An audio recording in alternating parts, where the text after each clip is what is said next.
After being reborn, I changed my college preference. Ethan often stayed on campus during weekends, so I locked myself in my room, studying tirelessly. When he brought Emily back home, I moved out. When he decided to attend University B with Emily, I applied to University A instead. In my previous life, before the college entrance exams, Ethan, knowing full well that I hadn't stolen anything, still accused me of being a thief. He did it just to ensure that he and Emily could be together cleanly and honestly. Fine, let them be together. But clean and honest? Did they even deserve such words? Nobody knew I had been reborn. Staring at my mock exam scores, I was on the verge of breaking down. In my past life, just before the college entrance exams, I was falsely accused of stealing Emily's watch. The accusation shattered my mental state, leading to my worst performance ever during the exams and a result far below my usual capability. The first thing I did after being reborn was to change my college preference to University A. My teacher was shocked and asked, "Didn't you always say you wanted to go to the same university as Ethan? Does he know about this?" Hearing Ethan's name, an image of his tall and protective figure flashed through my mind. Everyone always said I was unworthy of him. His family was wealthy, he was good-looking, and he was a model student in the eyes of the teachers. Meanwhile, I was just the daughter of his father's old comrade in arms, someone his family had supported out of loyalty. I smiled faintly and replied, "I don't think that way anymore. I feel University A suits me better now." In my previous life, my mock exam scores consistently surpassed University A's cutoff. But to follow Ethan, I foolishly changed my preference to University B. My sudden decision surprised my teacher, who patted my shoulder approvingly. In that past life, Ethan and Emily orchestrated the accusation against me, claiming I had stolen Emily's watch. Emily had pulled me aside in front of everyone, her face streaked with tears, demanding justice. "Claire, I know my family isn't wealthy, and you look down on me, but this watch was a gift from Ethan. I've been so careful with it. Please, I'm begging you, just return it to me," she said, her voice trembling. Her sobbing grew louder as she collapsed into Ethan's arms. Ethan glared at me and said, "Claire, when you were bullying Emily, did you ever think about your own background? Being poor isn't wrong, but letting poverty breed evil intentions is. Hand over the watch now, and we'll forget this ever happened." The crowd looked at me with disdain, mocking and enjoying the drama. I smiled bitterly. The boy who had once promised to protect me for a lifetime, how had he become like this? My chest felt as if a boulder were crushing it. My heart ached deeply. I hadn't stolen the watch, so how could I return it? They had no concrete evidence against me, so they couldn't do much at that moment. However, I never expected Ethan, who had always been kind to me, to lock me in a room under the pretext of teaching me a lesson while his parents were away. Emily had complained about our public argument, saying it embarrassed her. Ethan told me I had always been able to endure, so a little suffering wouldn't matter. Emily, being delicate, couldn't handle public gossip, he said. That night, the door remained locked. My nerves finally snapped. The next day was the college entrance exam. I pounded on the door and windows, screaming for help, but the only response was my own voice echoing in the vast, empty villa. In despair, I grabbed a glass from the desk and smashed it against the window without hesitation. The shards cut into my flesh, and the pain overwhelmed me. By the faint light of dawn, I sat there, shivering and cold. I endured the pain and somehow managed to complete the 3-day exam, but my mental state was in ruins. I performed worse than ever and ended up at a mediocre university. In the end, I died in a car accident orchestrated by Emily. I hated those two with every fiber of my being. But now, I had been given another chance. I was reborn 3 months before the college entrance exams. This time, I could change everything. Back at Ethan's house, I began packing my things. This villa was a wedding gift from Ethan's parents to him for when he got married. Olivia had always treated me well, but there was no longer any possibility for me and Ethan. The warmth I felt toward Olivia had to be buried deep in my heart. As I packed my belongings, I began drafting a new study plan. My gaze fell on the photograph of my dream university hanging on the wall. Hope filled my heart. As long as I stayed steady and performed well on the exams, I'd soon leave this place behind for good. That evening, I cooked dinner as usual. Ethan came back as expected, with Emily trailing behind him. "Claire," Emily chirped sweetly. "Ethan brought me over again for dinner. You don't mind, do you?" Emily was petite, her oval-shaped face framed by fair skin. She looked especially pure and delicate in her white school uniform. She made herself at home, squealing with delight at the sight of the dishes I had prepared. Without hesitation, she called out for Mrs. Smith, the housekeeper, to serve the food. She got a bowl of porridge. Ethan got one, and Mrs. Smith got one, but none for me. By the time I returned from the bathroom, the three of them were already seated at the table, chatting and laughing like a family. Emily took one bite and immediately spit it out. "I'm allergic to peanuts," she exclaimed, tears welling in her eyes. I leaned against the doorframe, watching Ethan pour her a bowl of soup. He didn't realize until too late that it also had a peanut base. Emily left the house crying, muttering to Ethan as she went, "Claire probably doesn't like me. I won't come back anymore." Ethan escorted her to the door and returned, frowning. I ignored him and sat down to eat. "You did that on purpose," he said, his voice tinged with confusion. Then, as if trying to justify himself, he added, "Emily's family is struggling. I bring her here to have a good meal, just like my family did for you all those years." I didn't reply. Ethan sighed and shook his head, as if conceding defeat. "If you don't like her, I'll take her to a restaurant next time." A week later, Ethan stayed on campus to tutor Emily. Meanwhile, I carried a thick stack of practice exams to the library. In the past, Ethan would stay home and study with me. I'd patiently guide him through each problem. But now, he was focused on helping his new flame prepare for their shared future at University B. As I packed my books, I came across certificates of achievement Ethan and I had earned over the years. I couldn't help but wonder, would he be able to maintain his grades while using study sessions as an excuse for their dates? I decided to take my own certificates, my hard-earned accomplishments, and pack them into my bag. These honors were mine alone, earned through my effort, not thanks to Ethan or his family. I bundled them up and left the villa for the old apartment building where I had grown up. It was far out in the suburbs, but it carried the memories of my childhood. I carefully cleaned my father's military plaque, the one he had received posthumously for his bravery.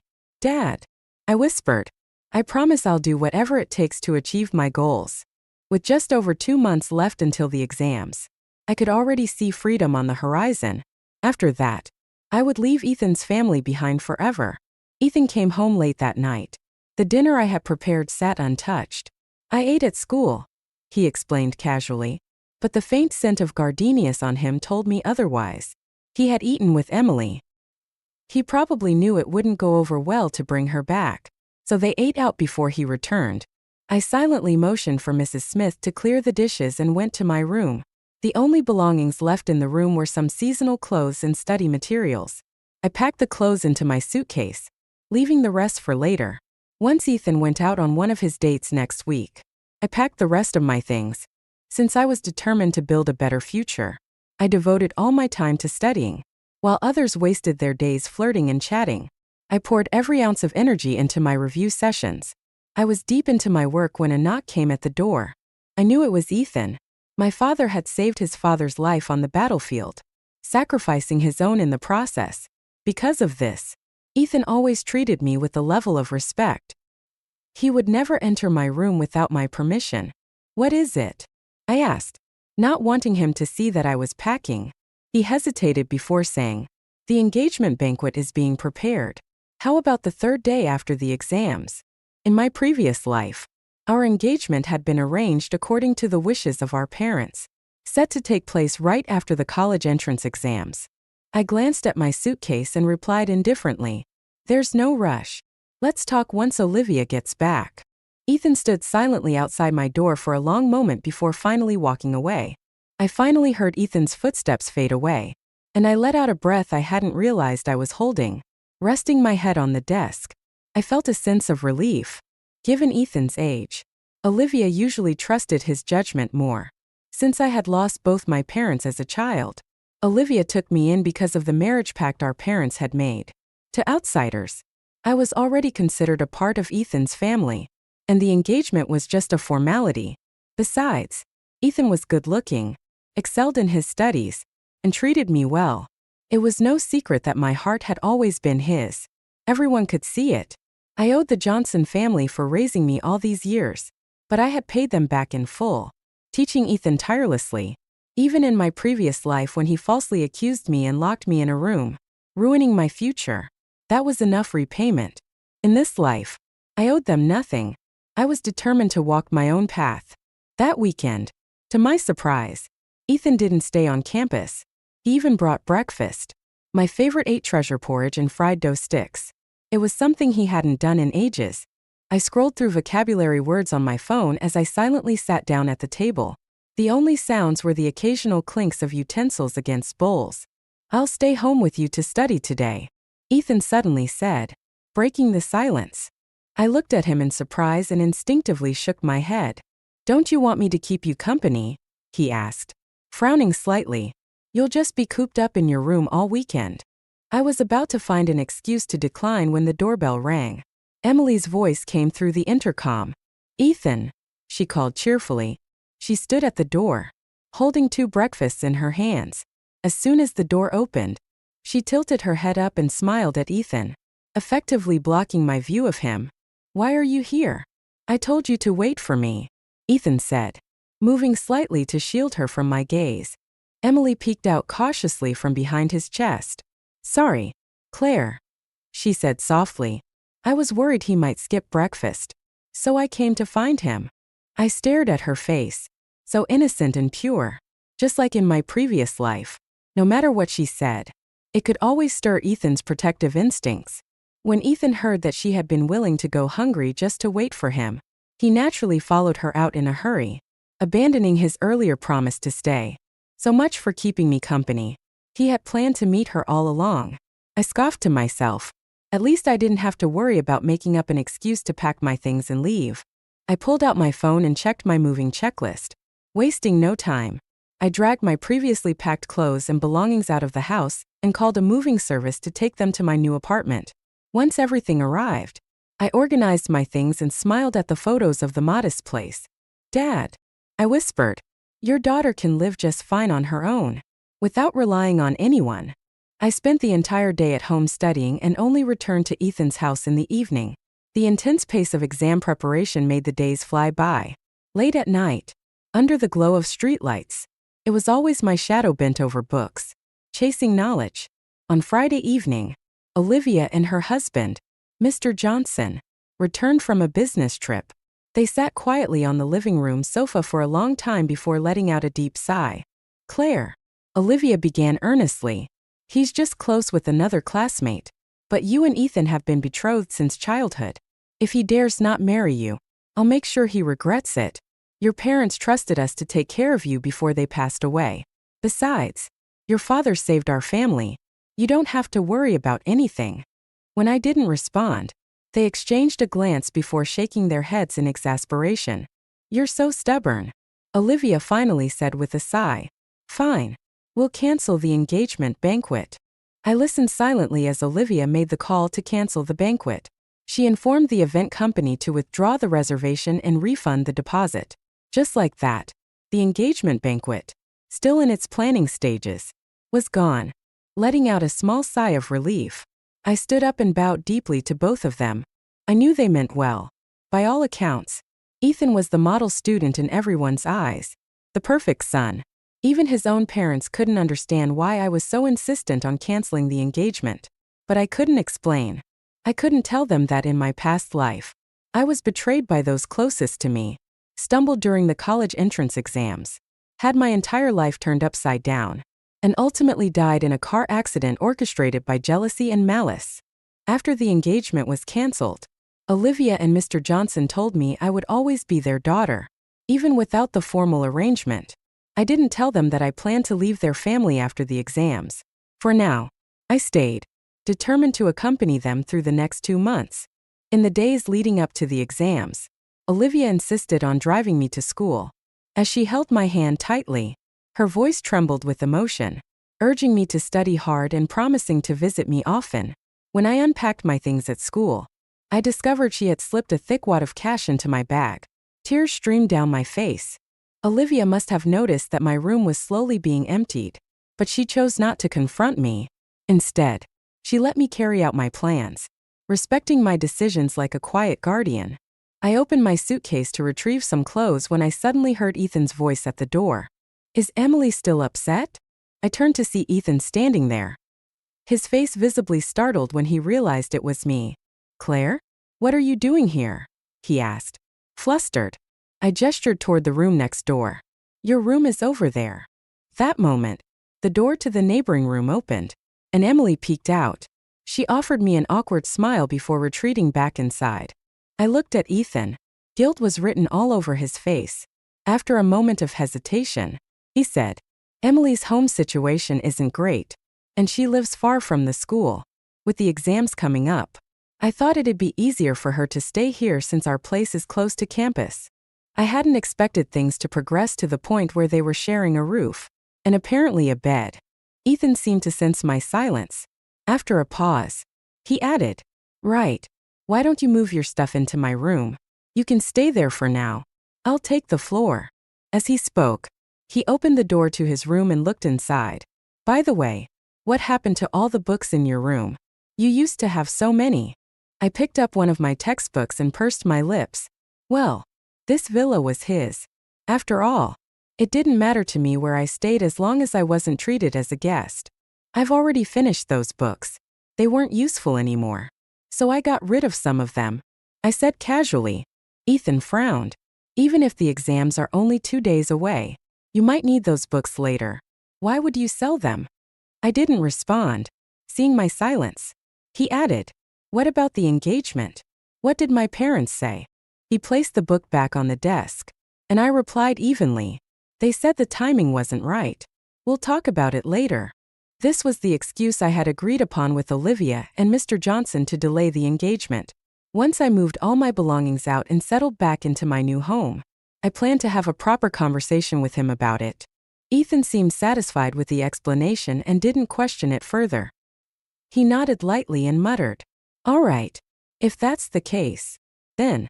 He stepped out, saying he'd handle moving some things and that I didn't need to worry about it. I looked at the room's nearly empty bookshelves. Only a few martial arts novels we had read together remained. For a moment, I considered returning them to Ethan, but my thoughts were interrupted by the sound of laughter outside. Ethan's voice was deep and calm, Emily's playful and coquettish, and Mrs. Smith's kind and cheerful. The three of them seemed so at ease, as if nothing had changed. I sat back down silently. Sharing a room with Ethan was already inappropriate, even if the engagement hadn't been canceled. But with the college entrance exams just 2 days away, leaving now would only cause unnecessary drama. Ethan would surely make a fuss. I decided to wait until bedtime to quietly set up a spot for myself on the living room couch. After studying all day, I wanted to sleep early. However, Emily, full of energy, was lounging in the living room in a camisole nightgown, pulling Ethan aside to help her with her questions. Ethan glanced at me briefly before coaxing her upstairs. Yet their laughter and conversation carried through the walls, as if intentionally loud enough for me to hear. Feeling suffocated, I stepped outside for some fresh air. Claire, why are you out here in the middle of the night?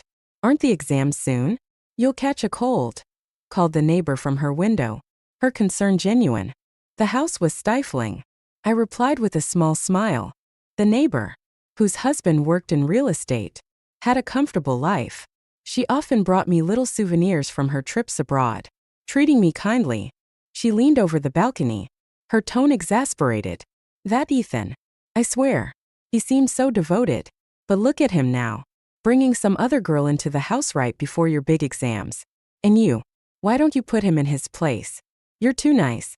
The two of you are practically engaged. But you're letting this slide? If you let him get away with it now, he'll think he can walk all over you in the future. She continued her tirade, but I only half listened. Apparently, Ethan had told everyone that I had suggested bringing Emily home because of her poor family circumstances and long commute, claiming I wanted to help her focus on studying. I laughed to myself, bitterly. Clearly, Ethan was just trying to save face, using me as a shield to fend off criticism. But since I was planning to leave soon, I didn't want to waste energy on meaningless arguments. I nodded politely and said nothing. The next morning, I left for school early. The neighbor saw me off, urging me again to talk some sense into Ethan. I just smiled and waved goodbye. When I arrived at the classroom, there weren't many students yet. I took out my notebook of mistakes and reviewed a few questions. But then, I noticed something that didn't belong to me. A shiny, conspicuous watch placed in plain sight. Pushing my books to the corner of the desk. Ah, Ethan, my watch is gone. Emily's panicked voice rang out as she frantically searched her bag, her eyes glistening with unshed tears. That watch was worth nearly $10,000. I held the watch in my hand, intending to return it, but the moment Emily saw it, a glint flashed in her eyes. She suddenly lunged toward me, slapping my hand hard. The watch flew out and landed on the floor with a clatter, drawing everyone's attention. The murmurs began immediately. Isn't Claire the one raised by Ethan's family? How could she steal someone else's things? Even if she dreams of marrying rich, a dog's nature can't change. Emily's voice, soft and tearful, chimed in. Ethan, there must be some misunderstanding. Claire must have her reasons. Her tone was so innocent, so considerate, just as I remembered from my past life.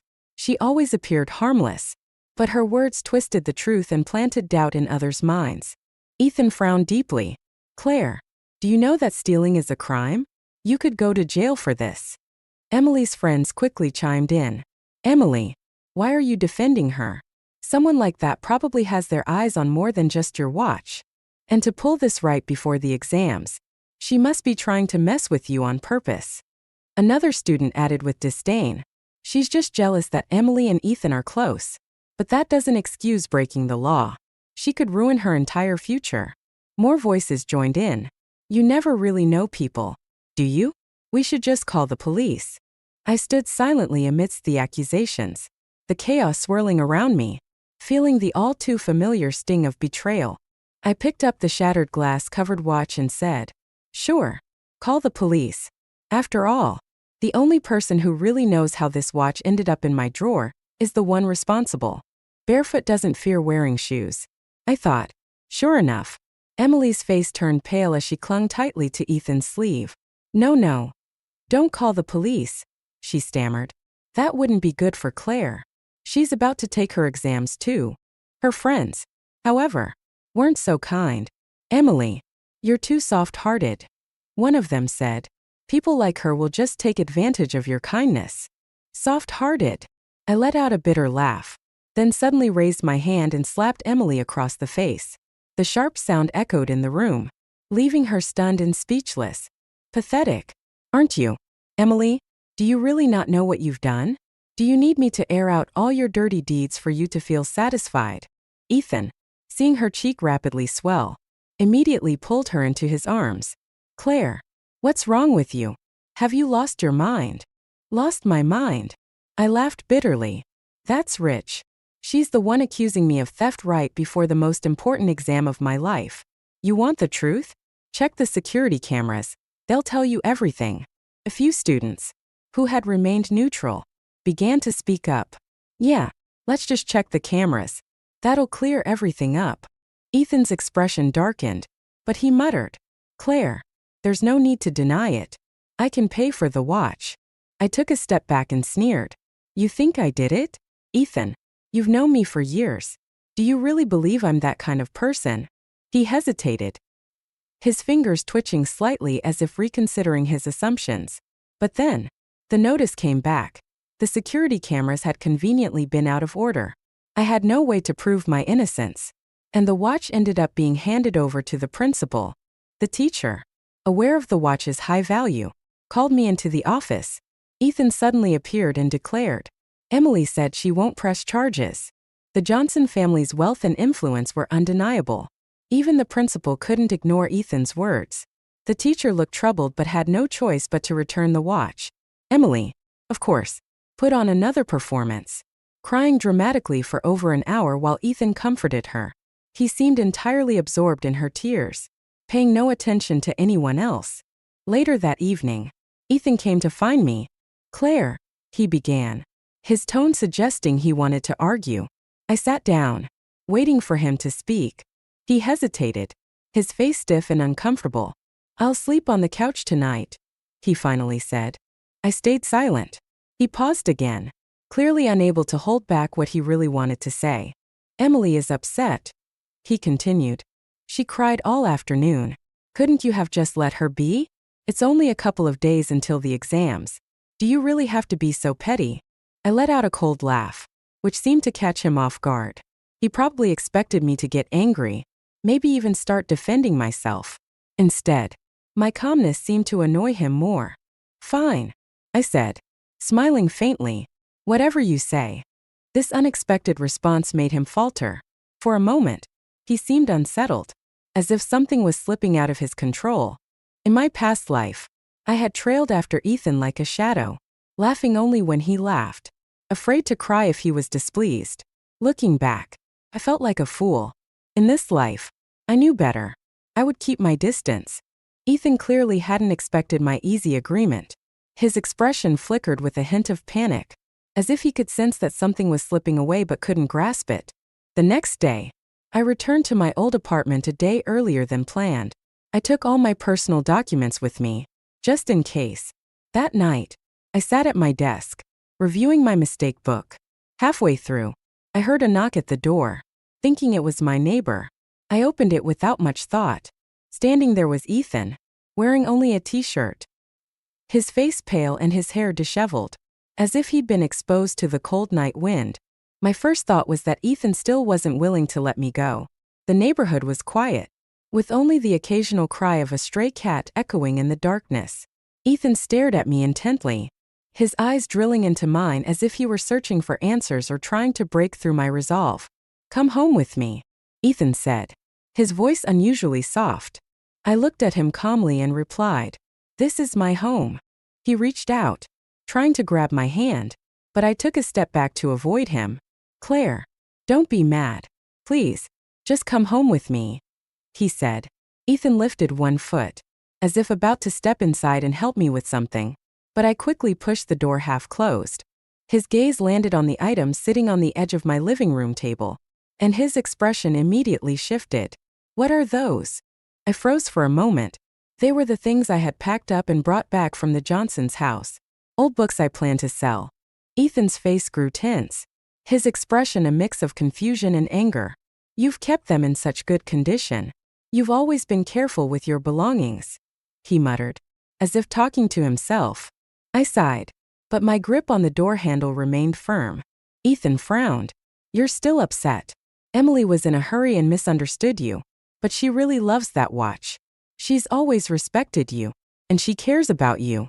She even urged me to come find you today. But you're always so." He trailed off when he noticed the way I was looking at him, distant, as if he were a stranger. His mouth moved as if to say more, but the words never came out. I laughed dryly. "Respect?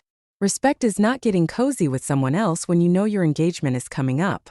Respect is not letting her sleep in your bed while you're still with someone else." Ethan's face cracked, his expression wavering between disbelief and defensiveness. "What cozy? I just feel sorry for her. Her family situation isn't good, so I'm just helping her out a bit more." "Helping her?" I scoffed. "Does helping include sharing a bed? When did giving every girl you feel sorry for a home become your life's mission?" His face turned pale, his composure visibly shaken. "Claire, you're angry right now. Let's calm down. Tomorrow, the driver will come to pick you up," he said hastily before turning and stumbling out of the apartment. I watched him leave, listening to his hurried, uneven footsteps fading down the stairs. Smiling faintly, I closed the door. It's funny how extreme anger can make you laugh. How could I have been so blind in my past life, chasing after someone so alien to me? Determined to avoid a repeat of my past, I focused all my energy on studying, staying at home and keeping to myself. Ethan didn't try to find me again. One evening, as I was reviewing mistake explanations, I heard a faint rustling outside my door. Curious, I turned the handle to check, but the clinking sound of a chain suddenly echoed. I realized I'd been locked in with an iron chain. I couldn't believe Emily had the audacity to pull such a stunt, even in a different setting. Without hesitation, I picked up my phone. The next morning, our class gathered outside, preparing to enter the exam hall. Emily was smiling brightly, her mood unusually cheerful. "Don't worry, Claire won't be late," she said with a smug confidence. Ethan, standing beside her, gently patted her head. "Good luck on your exams." Emily, looking into her doe-like eyes, his expression softened. But then, he seemed to recall the cold, detached look I had given him the other day. A trace of unease flickered across his face, an emotion he couldn't quite shake off. As the teacher ushered the students into the exam hall, my absence became apparent. Emily's smile widened, her heart bubbling with joy like an open can of soda. She could already imagine I wouldn't show up. Joy bubbled up within Emily as she beamed with satisfaction. After the final exam, reporters caught up with Jason He, the perennial runner-up in the grade rankings. For an interview, the host asked, "You're the first student we've interviewed. Was this exam difficult for you?" Jason smiled confidently at the camera. "It was manageable." Emily, who was walking behind him, chimed in with a sweet smile. "Jason, this time you'll finally be first in the grade rankings." Jason's expression darkened, his usual politeness cracking. "Don't set me up for failure, Emily," he said sharply, his tone making her flinch. Emily scrambled to explain. "But Claire didn't even show up for the exams. If you're not first, then who else could be?" Jason didn't bother responding to her. From the day the exams began, I hadn't stepped foot back into the Johnsons' home. The next time I saw Ethan was just before the celebration banquet. Emily, clinging to Ethan's arm with a radiant smile, walked in with him. The moment Ethan saw me, he instinctively shook her hand off. Though his mood seemed off, he quickly recovered and smiled at me. "Claire, it's okay if the exams didn't go well. You can always repeat the year. My cousin runs a fantastic preparatory class. The resources are excellent. I can recommend you join. With your previous performance, you'd surely get into University B next year, and even be our junior." I pressed my lips together lightly and said, "Such a great opportunity. Why not save it for yourself?" Emily's friends immediately jumped in, bristling with indignation. "Claire, don't be so ungrateful. Emily's just thinking about what's best for you. Plenty of people take an extra year to study and improve. Don't throw away your future just because of your pride." Their fake sincerity was so blatant it was laughable. Jason happened to walk in at that moment and overheard their remarks. With a disdainful glance, he said, "Emily, you and your pack of dogs are barking nonsense again? On the day of the exams, you were cursing someone to fail. Now you're shamelessly suggesting a top student retake the year? Your audacity is incredible. Want me to give you an award for it?" Emily's face turned pale. She glanced at Ethan, clearly hoping for support. Ethan frowned, seemingly displeased with Jason's mocking tone, and took a step closer to me. "Even if you didn't take the exam, just come home," Ethan said. "Even if you don't go to college, my family can still take care of you." And that's when I understood. No matter how outrageous Emily was, Ethan would always justify it. To him, her actions were excused by her difficult upbringing, and others were expected to accommodate her. Something inside me snapped. Without warning, I slapped Ethan across the face. The sharp sound silenced everyone. Emily froze mid-cry, the tears in her eyes vanishing in shock as she stepped protectively in front of Ethan. "Why did you hit him? Are you crazy?" she shouted, raising her hand to slap me in return. Before her hand could land, Jason grabbed her wrist and shoved her hard, causing her to stumble into Ethan's arms. "I've seen enough. A little discipline won't hurt," Jason said coldly, his smile more like a sneer as he looked at the two of them like they were a ridiculous spectacle. Ethan's expression darkened as he walked over to me, grabbing my wrist tightly. "You're coming with me today. We need to settle this once and for all." Pain shot through my arm, and I stumbled forward, nearly crashing into him. I instinctively prepared to kick him, but Jason was quicker. His fist connected with Ethan's jaw, sending him stumbling backward. Jason stepped protectively in front of me, shielding me with his arm. "Are you blind? She doesn't want to go with you. Then back off. Go to the hospital and get your eyes checked," Jason said, his voice calm but laced with warning. Ethan clutched his reddened jaw, his face a mix of anger and frustration. His glare bore into me as if trying to suppress the storm brewing inside him. Emily quickly jumped in to diffuse the tension. "Ethan, don't fight over someone like her. It's not worth it," she said, desperately tugging at his arm. Few classmates, having arrived early, began to notice the commotion and turned to watch. Ethan's expression shifted multiple times, his chest rising and falling with restrained emotions. Finally, he turned to me and said in a low, deliberate voice, "Claire, I'm so disappointed in you," I said to Ethan. After everyone left, I stood there for a moment, calming my emotions.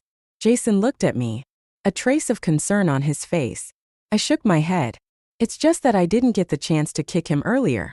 You beat me to it. Such a shame." Jason fell silent for a moment, then burst into hearty laughter. "You. Haha. I really didn't expect that." I didn't attend the celebration banquet in the end. Jason, noticing my reluctance to deal with Ethan and Emily, suggested we go to the riverside to watch the fireworks instead. Parents celebrating the end of exams had bought fireworks, and we spent 3 hours watching the colorful bursts light up the cold night sky. As the final pieces fell, glittering and fading, the night grew quiet. Jason turned to me, his profile sharp in the dim light, and leaned down to whisper near my ear, "Why not consider someone else for a change?" I stayed silent, pretending not to hear. Right now, my plans for the future didn't include love. My heart was void of men. I believed I needed solitude to grow stronger. The day the results were released, gossip spread like wildfire among the students. Emily had been taken away by the police right after checking her scores. Pictures of her being escorted into a police car flooded every group chat. At the same time, news of my being ranked first in the grade spread just as quickly. Some classmates from my exam hall came forward. "I told you. I saw someone sitting in her seat.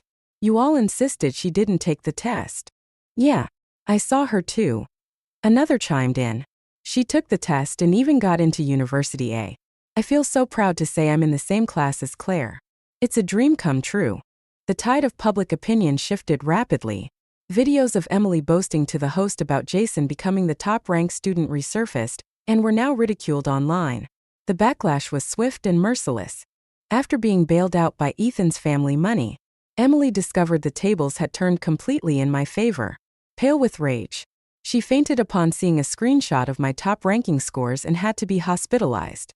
On the eve of the exams, Emily had locked me in my old apartment building under the guise of trying to convince me. She had manipulated Ethan into giving her my address, all to disrupt my focus. I hadn't made a scene about it then. Instead, I quietly filmed her from the window, ensuring I had proof. I waited for this moment, when she would soar to imagined heights, only to plummet back down to reality. In this second chance at life, I couldn't let her actions go unpunished. Once in college, I juggled part-time work with my studies, consistently ranking at the top of my class. I occasionally heard rumors about Emily and Ethan breaking up. Apparently, during a conversation with her friends, Emily had accidentally let slip details about the watch and locking me in the room. Ethan overheard everything. He had been shocked. His perception of Emily completely shattered. He confronted her, demanding to know why she had pretended to be innocent all these years while blaming everything on me. For years, he had believed I was petty and mean-spirited, a bully. The stark contrast between what he had thought and the truth made him question his own judgment. By the time Ethan realized he had been wrong about everything, it was winter. Emily cried and begged him for 2 months, but all she got in return was a large breakup settlement and a curt, "Don't let me see you again." That was Ethan, always so self-centered, placing himself above everyone else. Meanwhile, Jason, who had also gotten into University A, kept subtly making his presence known. He'd sit beside me in class, join me for meals, or wait outside my classroom after exams. Today, there were fireworks near the river 5 kilometers from campus. Jason had invited me, and I agreed. It was time to address the dynamic between us and give our relationship some clarity as the year ended. I wore my winter coat and buried my face in a thick beige scarf. At the campus gate, I unexpectedly saw Ethan. His face was pale from the cold, and he looked haggard, as if he'd been waiting for a long time. The moment he recognized me, he rushed over and pulled me into a tight embrace. I struggled, pounding on his chest, but he didn't let go. He held the back of my head, his voice urgent as he said, "Claire, I know you're angry at me," Ethan said, his voice heavy with regret. "But I'm actually glad, because it means you still care." I didn't answer.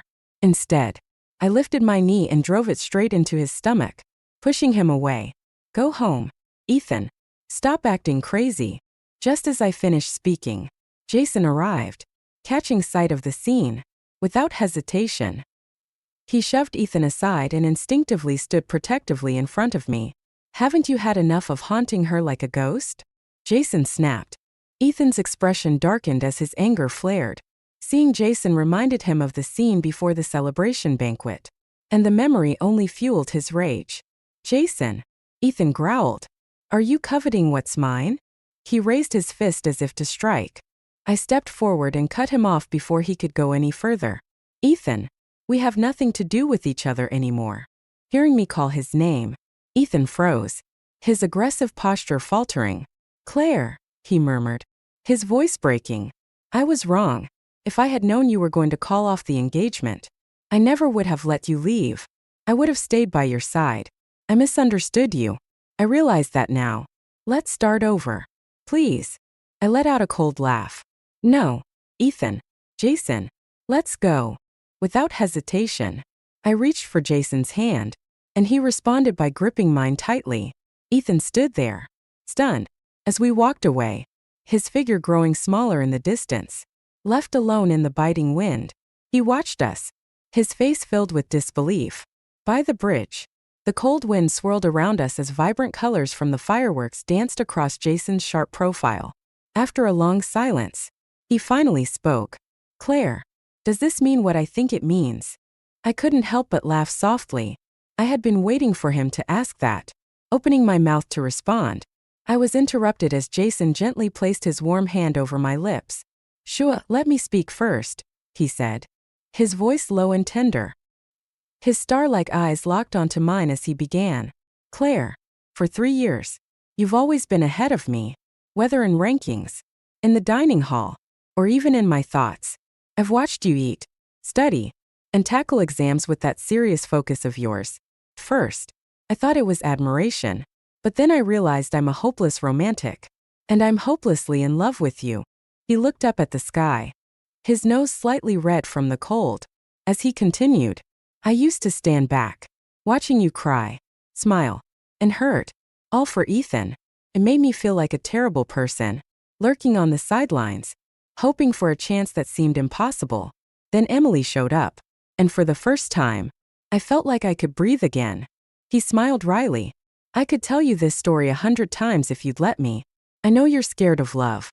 Scared it'll distract you from your goals.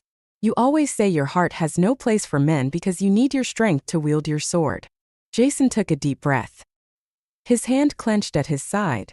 "Well, how about this? I'll wield the sword for you. Will you let me?"